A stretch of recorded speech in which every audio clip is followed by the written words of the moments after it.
In the year 3042, humanity had spread far beyond Earth. People lived on planets orbiting distant stars, in colonies that stretched across the galaxy. But even though humans had built cities among the stars, they were not free.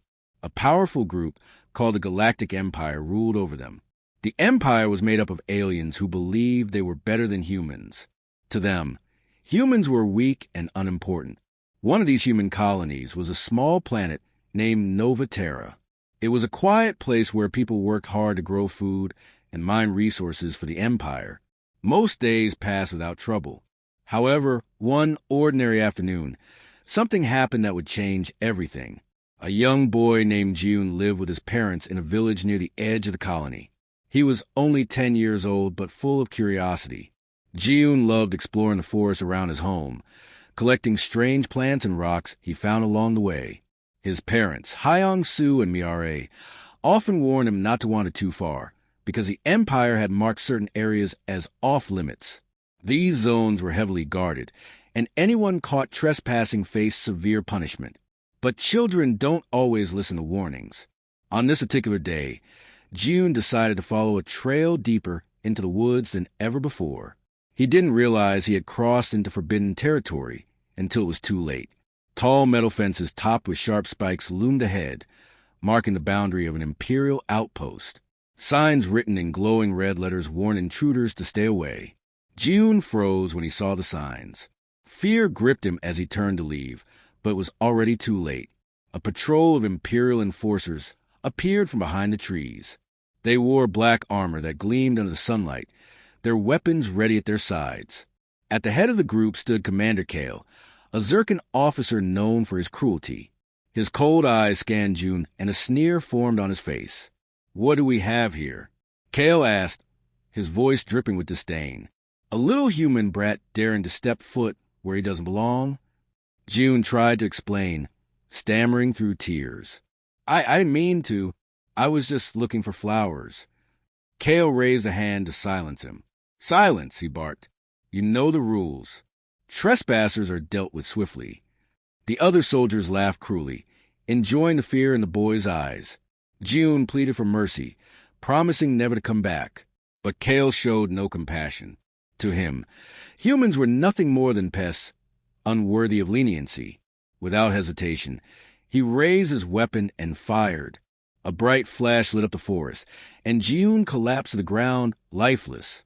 When word of what happened reached the village, shock and grief swept through the community. Hyong-Soo and Miare were inconsolable. Their cries echoed through the streets as neighbors gathered to comfort them. News of the killing spread quickly, carried by traders and travelers passing through Nova Terra. Within days, every human colony knew about the boy whose life had been taken so callously. At first, many people felt anger, but also helplessness. The Empire was vast and powerful, its armies unmatched. How could mere humans stand against such a force? Yet, as stories of June's death circulated, something unexpected began to happen. People started talking, not just about the tragedy itself, but about all the injustices they had endured under Imperial rule. Farmers spoke of crops seized without payment. Miners shared tales of dangerous work conditions enforced by Imperial overseers. Parents whispered about children forced into labor camps. Slowly, outrage replaced despair. Colonists began organizing meetings to discuss what could be done. Some argued for peaceful protests, while others called for armed resistance. No one agreed on exactly how to respond, but everyone agreed on one thing. Enough was enough. On Earth, the Global Council, the governing body responsible for managing relations between humanity and the Empire, was bombarded with demand for action. Citizens flooded the streets of major cities, holding signs bearing June's name. Protesters chanted slogans like "Justice for June" and "No More Silence." President Eun-ji, the leader of the council, watched the growing unrest with concern. For decades, Earth had remained neutral, avoiding conflict with the Empire to protect its own interests. But now, pressure from the public threatened to overturn that policy. Eun-ji called an emergency meeting with her advisors. "We cannot ignore this," she said firmly. "If we do nothing, the Empire will see us as weak. Worse, our own people will lose faith in us. Her chief advisor, a man named Dong Hyun, nodded gravely. You're right, but if we act, we risk war. Are we prepared for that? Unji hesitated. War was unthinkable.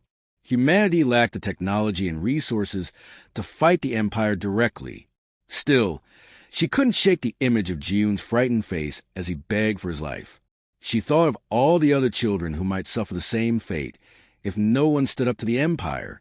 We must find a way, she finally said. Not for revenge, but for justice. If we fail to protect our own, then what are we fighting for? As the council debated its next move, whispers of rebellion began to take shape elsewhere. Across the galaxy, human leaders started reaching out to one another, forming secret alliances. Among them was Captain Yoon-jin, a skilled pilot known for her daring raids against Imperial supply lines. Yoon-jin had lost family members to the Empire's brutality and harbored a deep hatred for their regime. When she heard about June, she felt a fire ignite within her. This is it, she told her crew aboard their ship, the Phoenix. This is the moment we've been waiting for. The Empire thinks we're powerless, but they're wrong. We'll show them what happens when you push us too far. Her words inspired those around her, filling them with hope despite the odds stacked against them. Little did they know, their actions would soon set off a chain reaction that would shake the foundations of the galaxy. For now, though, the memory of June burned brightly in the hearts of millions. What started as a single act of violence had become a symbol of resistance, a reminder that even the smallest spark could ignite a raging fire. The death of June had ignited a fire that could not be extinguished. Across the galaxy, human colonies buzzed with anger and determination. What began as grief turned into action, as people realized they could no longer remain silent under the Empire's oppressive rule. Leaders from different planets started meeting in secret, planning how to fight back against the aliens who saw them as inferior. One of these leaders was Captain Yoon-jin, a fearless pilot known for her bravery and cleverness. She commanded a small but loyal crew aboard the Phoenix, a fast and agile ship capable of evading Imperial patrols. Yoon-jin had always been a thorn in the Empire's side, stealing supplies and sabotaging their operations whenever she could. But now, she felt a new sense of purpose. Jiun's story haunted her, fueling her resolve to strike back harder than ever before. Yoon-jin wasn't alone in her mission. By her side was Min-suk, a brilliant strategist with sharp mind and a quiet demeanor. Min-suk had spent years studying the Empire's tactics, learning their strengths and weaknesses. He believed that humanity's only chance of survival was unity. If all humans, colonists, pirates, mercenaries, and even rogue scientists could come together, they might stand a chance against the Empire. To make this happen, Yoon-jin and Min-suk traveled to a hidden asteroid base deep in uncharted space. It was a neutral zone where outlaws and rebels often gathered. They called a meeting of human leaders from across the galaxy. Some came willingly, eager to join the fight. Others were hesitant, fearing the Empire's wrath if they were caught conspiring. But when Yoon-jin spoke, her words struck a chord with everyone present. "We can't keep living like this," she said, her voice firm and unwavering. "Every day, the Empire takes more from us. Our freedom, our dignity, our lives. They think we're weak because we haven't fought back. But look around you. We are not weak. Together we are strong." Her speech inspired many, but doubts still lingered.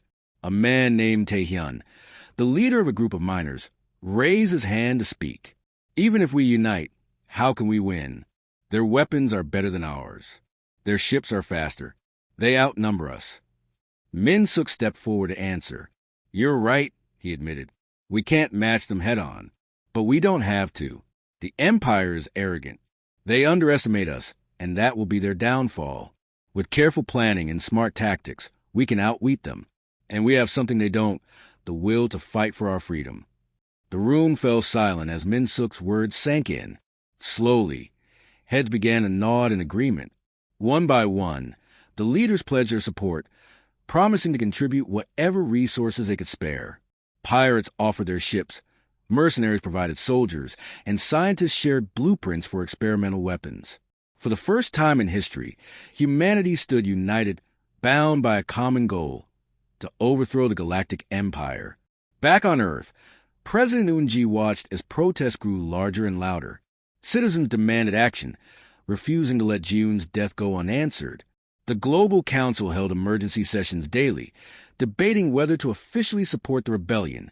Many council members feared the consequences of opposing the empire, but Unji knew they couldn't ignore the cries of their people. "We've kept quiet for too long," she told her advisors during one heated discussion. "If we don't act now, the empire will see us as cowards. Worse, our own people will turn against us." Reluctantly, the council agreed to take a stand. Earth would provide financial aid, weapons, and volunteers to assist the rebellion. It was a risky move, but Unji believed it was necessary. She addressed the nation in a televised speech, vowing to protect humanity's future. "We mourn the loss of Jun," she said, her voice filled with emotion. "But his death will not be in vain. Today we rise up, not for revenge, but for justice. Together, we will show the empire that humanity cannot be crushed." As news of Earth's involvement spread, morale among the rebels soared. Knowing they had the backing of their home planet gave them hope and strength. But the empire wasn't idle.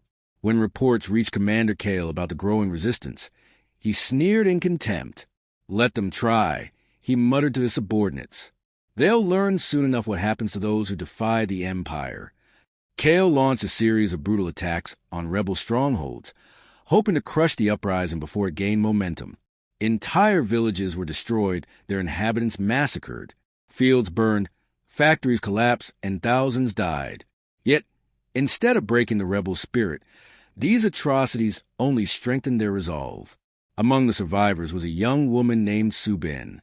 She had been a quiet, unassuming hacker working in a data center on one of the outer colonies. When Imperial forces attacked her hometown, she lost everything: her family, her home, her life as she knew it. Filled with rage and grief, Subin joined the rebellion, offering her skills to help fight back. Subin quickly proved invaluable. She hacked into Imperial communication networks, intercepting messages and uncovering plans. Her work allowed the rebels to anticipate enemy movements and avoid ambushes.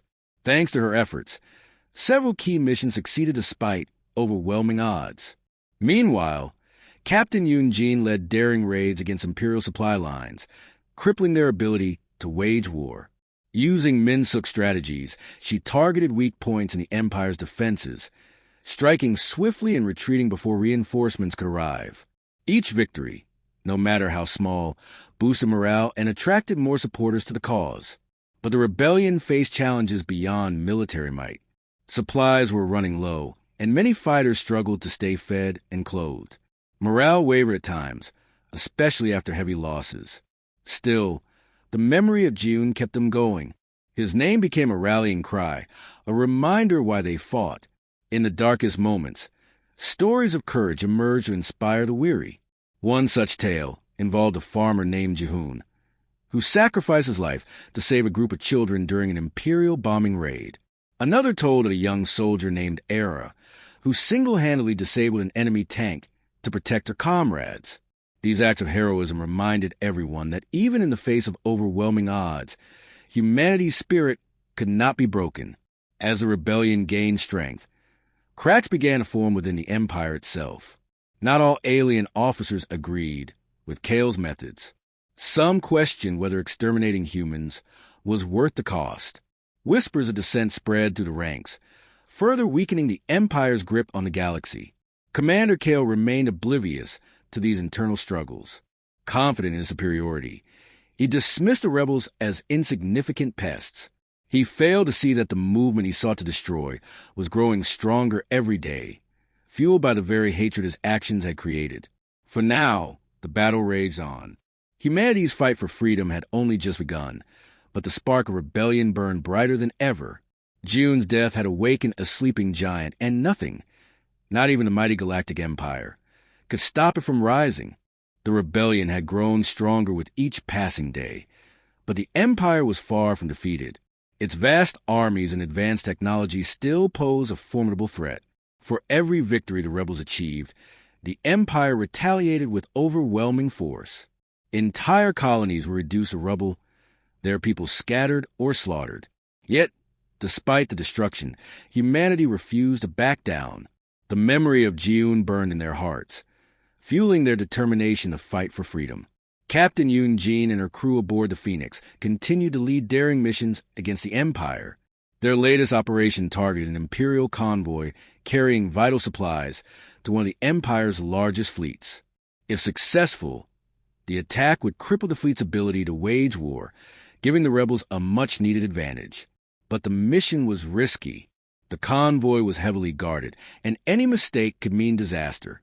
Min Suk, the strategist, spent hours poring over maps and intelligence reports, searching for a way to outsmart the Empire. Finally, he devised a plan. Instead of attacking the convoy directly, they would lure it into a trap. Using decoy signals, they would make the convoy believe they were heading toward a weakly defended rebel base. In reality, the rebels would ambush them in a narrow asteroid field where the Empire's larger ships couldn't maneuver easily.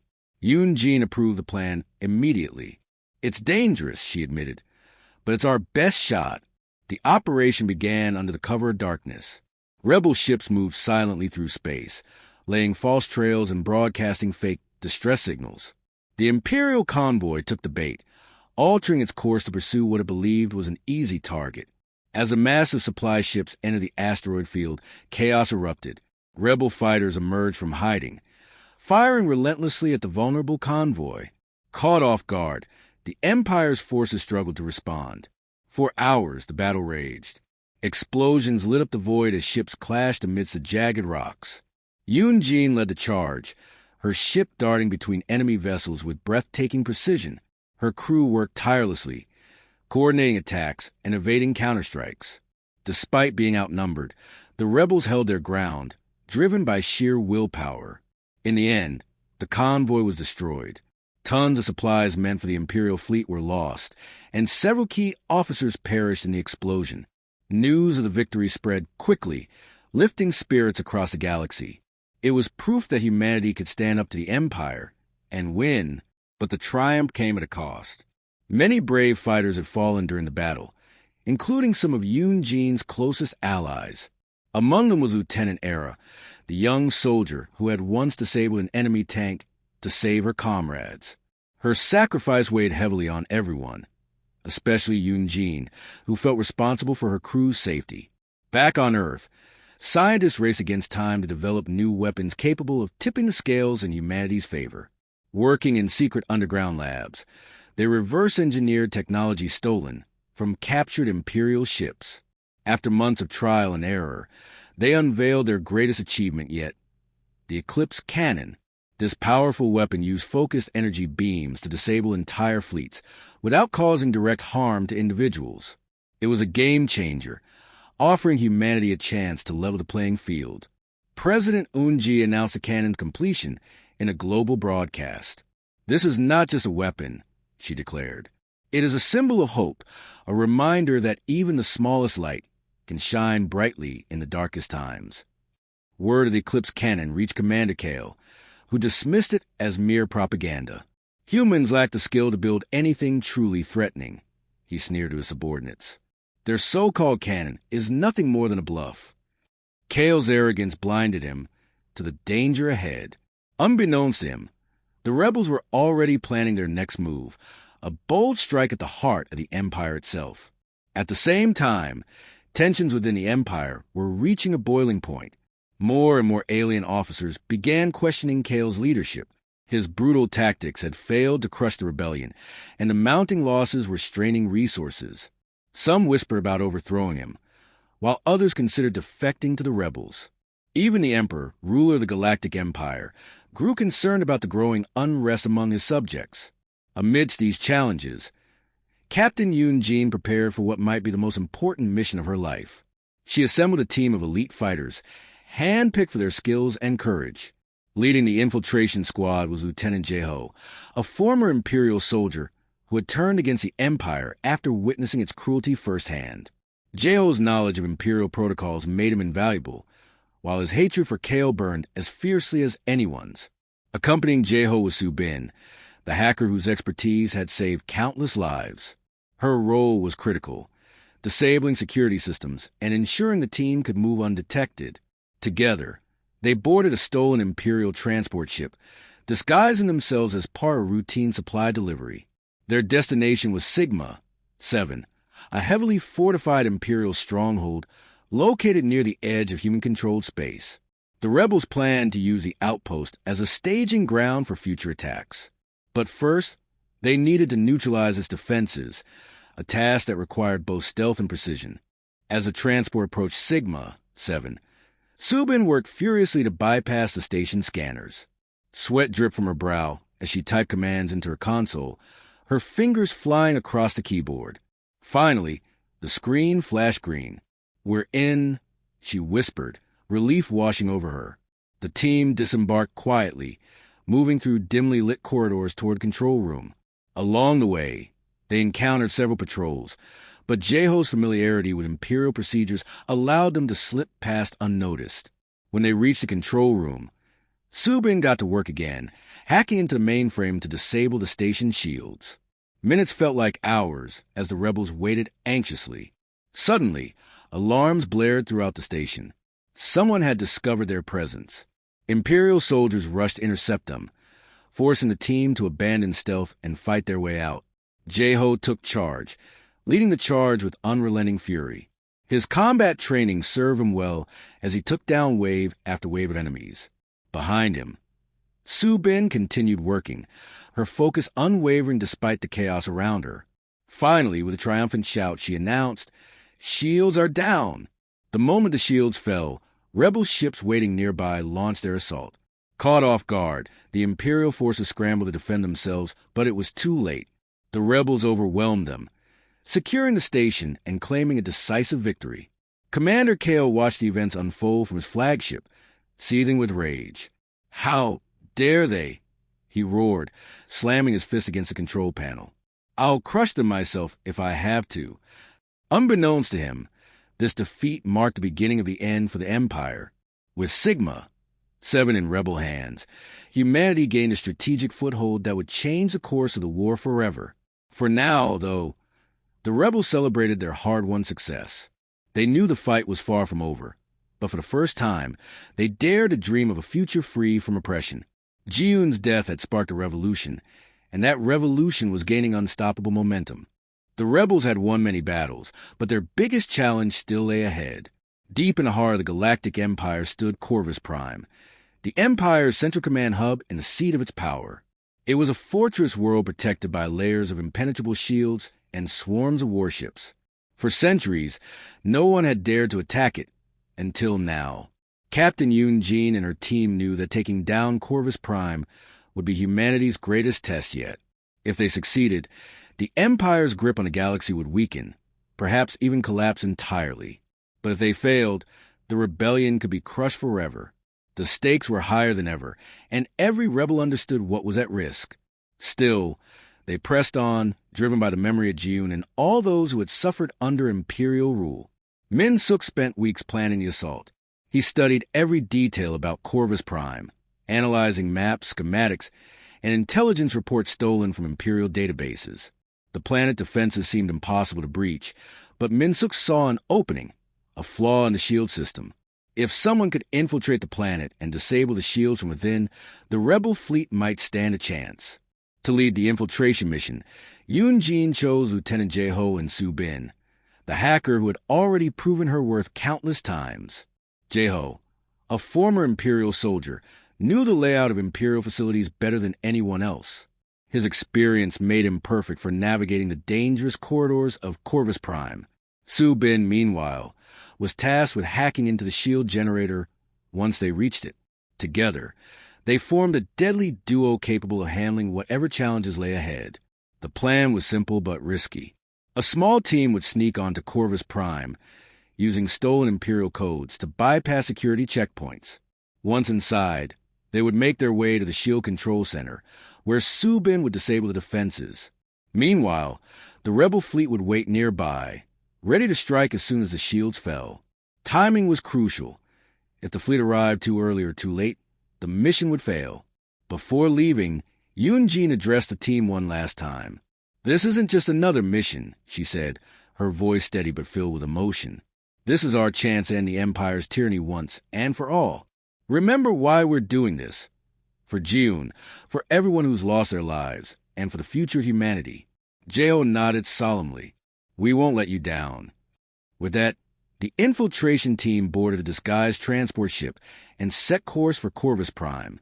As they approached the planet, Subin worked tirelessly to ensure their stolen codes held up under scrutiny.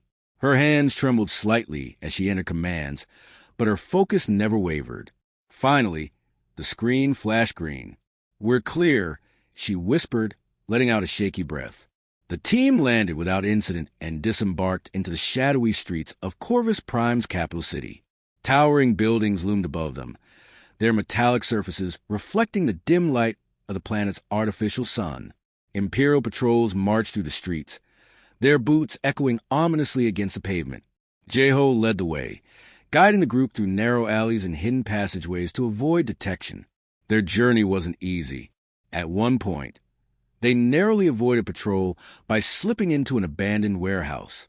Inside, they found evidence of the Empire's cruelty, chains, bloodstains, and remnants of torture devices. The sight filled them with anger, but also strengthened their resolve. This was why they fought. This was what they sought to destroy. After hours of careful navigation, they reached the shield control center. Guards patrolled the entrance, but Jeho used his knowledge of Imperial tactics to neutralize them quietly. One by one, the guards fell, silenced before they could raise the alarm. With the path clear, the team slipped inside. Subin immediately got to work, connecting her device to the control panel. Lines of code scrolled across her screen as she hacked into the system. Time seemed to slow as the others kept watch, weapons drawn and ready for trouble. Minutes ticked by agonizingly slowly, but finally, Subin gave a triumphant shout. It's done. The shields are down. No sooner had she spoken than alarms blared throughout the facility. Reinforcements were on their way. Jeho grabbed Subin's arm. We need to move now. They raced back through the corridors, pursued by waves of Imperial soldiers. Shots rang out behind them, ricocheting off walls and narrowly missing their targets. Jeho took the lead, firing back to cover their escape, while Subin followed close behind. Despite the chaos, they managed to reach their transport ship just as the first wave of attackers closed in. As they lifted off, the rebel fleet appeared in orbit, launching a full-scale assault on Corvus Prime. Without its shields, the planet was vulnerable, and the rebels poured everything they had into the attack. Explosions lit up the sky as ships clashed in fierce dogfights. On the ground, battles raged between rebel troops and Imperial forces, turning the once orderly streets into chaotic war zones. Amidst the fighting, Jeho confronted Commander Kale in the heart of the Shield Control Center. The Zircon officer had been overseeing operations when the rebels breached the facility. Enraged by their audacity, he drew his weapon and charged at Jeho. The two men clashed in brutal hand-to-hand combat, each determined to emerge victorious. Kale was larger and stronger, but Jeho's agility and quick thinking gave him the edge. Blow after blow, they exchanged strikes, neither willing to yield. Blood dripped from Jeho's wounds, but his determination never faltered. With a final burst of strength, he disarmed Kale and delivered a devastating punch that sent the commander crashing to the floor. Breathing heavily, Jeho stood over Kale, his weapon aimed at the fallen officer. This is for June, he growled before pulling the trigger. Kale's body slumped lifelessly, marking the end of one of the Empire's most ruthless leaders. Outside, the battle continued to rage. Rebel fighters pushed forward, overwhelming the remaining Imperial forces. By the time the dust settled, Corvus Prime lay in ruins, its once mighty towers reduced to smoldering wreckage. The rebels had won, but the cost was high. Countless lives had been lost, and the scars of war would take years to heal. Back on Earth, President Unji watched the news of the victory with tears in her eyes. She thought of June and all the others whose deaths had sparked this revolution. Their sacrifice had not been in vain. Humanity had struck a fatal blow to the Empire, proving that even the smallest spark could ignite a firestorm. Across the galaxy, alien world began breaking away from the Empire, declaring independence and joining the rebellion. The tide had turned, and there was no going back. For the first time in centuries, hope shone brightly in the hearts of billions. Though the war was far from over, The siege of Corvus Prime marked a turning point. The Empire's days were numbered, and humanity stood poised to claim its rightful place among the stars. The fall of Corvus Prime sent shockwaves through the galaxy. The Empire, once thought invincible, was crumbling under the weight of its own arrogance. Alien worlds that had long lived in fear of imperial rule began to rise up, declaring independence and throwing their support behind humanity's rebellion. For the first time in centuries, hope replaced despair and freedom seemed within reach. Captain Yoon-Jin and her crew aboard the Phoenix were hailed as heroes, their names spoken with reverence across the stars. They had risked everything to strike at the heart of the Empire, and their bravery had inspired millions. But Yoon-Jin didn't see herself as a hero. To her, she was just one piece of a much larger puzzle, a movement fueled by the courage and sacrifice of countless others. Back on Earth, President Eun-ji called for a historic summit to decide the future of humanity. Leaders from human colonies, rebel factions, and even former imperial territories gather in a massive assembly hall. The air buzzed with excitement as delegates shared stories of their struggles and victories. For the first time, humanity stood united, not just as survivors, but as equals. Eun-ji opened the summit with a speech that echoed the dreams of billions. "We have fought not only for ourselves, but for all beings who yearn to live free," she said, her voice steady yet filled with emotion. "Today, we take the first step toward a new era, an era defined not by oppression, but by unity." Her words resonated deeply with those in attendance. After days of intense discussions, the delegates agreed to form a united Galactic Federation, a democratic alliance dedicated to peace, equality, and cooperation among all species. It was a bold vision, one that promised to heal the wounds left by centuries of conflict. As the Federation took shape, work began to rebuild what the Empire had destroyed. Colonies ravaged by war were given aid and resources to recover. Scientists and engineers collaborated to repair damaged infrastructure and develop technologies that benefited everyone, not just the powerful. Slowly but surely, life began to return to normal, or rather, something better than normal. Hyung-soo and Miare, Ji-yoon's parents, attended the summit as honored guests. Their grief still lingered, but they found solace in knowing their son's death had sparked a revolution that freed billions. When Eun-ji invited them to speak, they stood before the assembly, holding hands tightly.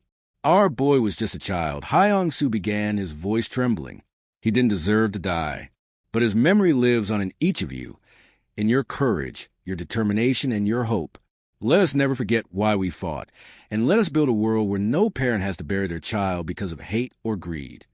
The room erupted in applause, tears streaming down many faces. Ji-yoon's story had become a symbol of resilience, a reminder of the cost of freedom and the importance of protecting it. Meanwhile, Captain Yoon-jin and her crew continued their mission, hunting down remnants of the Empire still clinging to power in isolated sectors. Though weakened, the Empire refused to surrender entirely. Commander Kale's death had left a vacuum of leadership, and factions within the alien hierarchy fought for control. Some sought to negotiate peace with the Federation, while others vowed to continue the fight, believing humanity's victory was only temporary. Yoon-jin led several campaigns to root out these holdouts, using Min-suk's strategic brilliance to outmaneuver them at every turn. One such operation targeted a hidden Imperial outpost in a remote star system. Intelligence reports suggested the outpost housed key figures plotting to restore the Empire to its former glory. If left unchecked, they could reignite the war. The mission was dangerous, requiring precision and stealth. Yoon-jin assembled a small team, including Jae-ho and Soo-bin, both of whom had proven themselves time and again. Together, they infiltrated the outpost, disabling security systems and capturing high-ranking officers before escaping unscathed. Each success brought the rebellion closer to lasting peace. But Yoon-jin knew the fight wasn't over. As long as even a single Imperial loyalist remained, there would always be a threat. Still, she allowed herself moments of reflection, thinking about how far they'd come since Ji-yoon's death. Humanity had risen from the ashes of despair, proving that even the smallest spark could ignite a firestorm. On Earth, construction began on a monument dedicated to Ji-yoon and all those who had sacrificed their lives for freedom. Designed by artists from across the galaxy, the memorial featured a towering statue of a child reaching toward the stars. surrounded by plaques bearing the names of fallen heroes. It stood as a testament to humanity's resilience and a promise to future generations that their sacrifices would never be forgotten. As the years passed, the United Galactic Federation grew stronger, fostering alliances between humans and aliens alike. Trade flourished, cultures mingled, and knowledge was shared freely. The scars of war remained, but they serve as reminders of the cost of peace and the value of protecting it. One evening, Yunjin stood on the bridge of the Phoenix, gazing out at the vast expanse of stars. Her crew bustled around her, preparing for another patrol mission. Though weary from years of fighting, she felt a sense of pride knowing they had played a part in shaping a brighter future. Min-suk approached her, holding 2 cups of steaming tea. "Here," he said, handing one to her. "You look like you could use this." Yoon-jin smiled faintly. "Thanks. I was just thinking about how far we've come. Do you think June will be proud?" Min-suk nodded without hesitation. "I know he would. He gave us the spark we needed to change the galaxy. And now, thanks to him, we've built something worth fighting for." Yoon-jin sipped her tea, letting the warmth spread through her. Outside the viewport, the stars twinkled brightly, infinite and full of possibility. She thought of June's curious nature, his love for exploration, and his innocent belief in a better world. In many ways, humanity had fulfilled his dream, a galaxy united, free to explore and grow together. Though challenges lay ahead, Yoon-jin felt certain they could face them. The rebellion had taught her that even in the darkest times, light could prevail. Humanity had proven its strength, not through weapons or armies, but through unity and hope. And so, the galaxy moved forward, forever changed by the courage of a child and the rage of a planet unwilling to bow any longer. Under the watchful eyes of the stars, a new dawn broke, a dawn of peace, equality, and endless potential.